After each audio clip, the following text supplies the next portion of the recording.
Imagine this. You're at your desk, drowning in tasks, your phone is buzzing with notifications, and a friend calls, asking for a favor.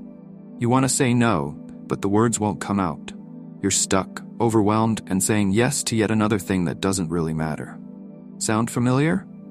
Saying no seems like it should be easy, but for many of us, it's one of the hardest things to do. Why? Because we often say yes out of fear. Fear of missing out, disappointing someone, or being judged. But every time we say yes to something unimportant, we're saying no to the things that truly matter. And that's where we lose ourselves. Today, I'm going to show you how you can reclaim your time, peace, and happiness by mastering the art of saying no. But first, let's explore why this small word is so powerful, yet so challenging for us to use. Understanding why we struggle. Here's a hard truth. The reason we say yes to unimportant things often boils down to fear. We're afraid of what people will think, afraid of disappointing others, or afraid of making the wrong choice. So we end up saying yes, not just to people, but to distractions in our lives. Let me ask you this. Have you ever planned to meditate or focus on something important, but your phone buzzes and suddenly you're scrolling through social media? You didn't intend to, but you said yes to that distraction. Or maybe you had plans to focus on yourself, but a friend asked you to join them for something unplanned, and you said yes because you didn't want to disappoint them. Deep down, we say yes because we're afraid of letting others down, but in doing so, we often let ourselves down. And here's the insight we can draw from Buddhist teachings. Saying yes to everything is saying no to yourself. Now, let's talk about how we can change this pattern. I'm going to share 5 powerful steps that will help you master the art of saying no to the unimportant so you can finally say yes to what truly matters. The steps to saying no build self-awareness. The first and most crucial step is self-awareness. Before you can confidently say no, you need to understand why you're tempted to say yes in the first place. Are you afraid of being left out? Are you trying to please someone? When you start bringing awareness to these motivations, you regain control. Next time you're about to say yes to something trivial, pause and ask yourself, why am I doing this? Is this action aligned with my higher purpose, or am I acting out of fear or guilt?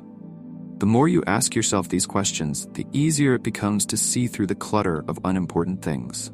Ever agreed to something, only to regret it later? Like saying yes to a late-night party when you know you'll be exhausted the next day? Yeah, me too.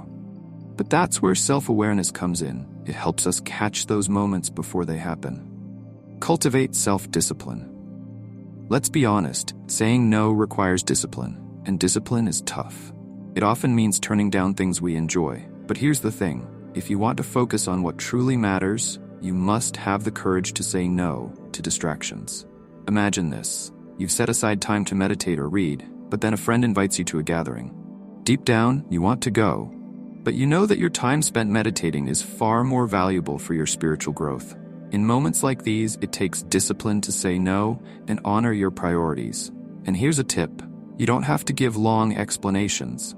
Sometimes a simple, no thank you, is all that's needed. Trust me, people will respect your boundaries when you stand by them firmly. Value your time like money. Here's a game-changing perspective. Treat your time like you treat your money. When we have money, we don't just throw it around, we budget it carefully. But when it comes to time, our most valuable resource, we often give it away without thinking twice. Think about this. Money can be earned back, but time, once it's gone forever. Every minute you spend on something unimportant is time you'll never get back. So before you commit to something, ask yourself, is this worth my most valuable asset, my time? If the answer is no, don't hesitate to say no. Once you learn to value your time, saying no becomes effortless. The final insight. Now here's something that ties all these steps together. A key concept that most people overlook. Saying no isn't just about protecting your time. It's about protecting your peace, your energy, and your purpose. Think of it this way. Every time you say no to a distraction, you're saying yes to your higher self.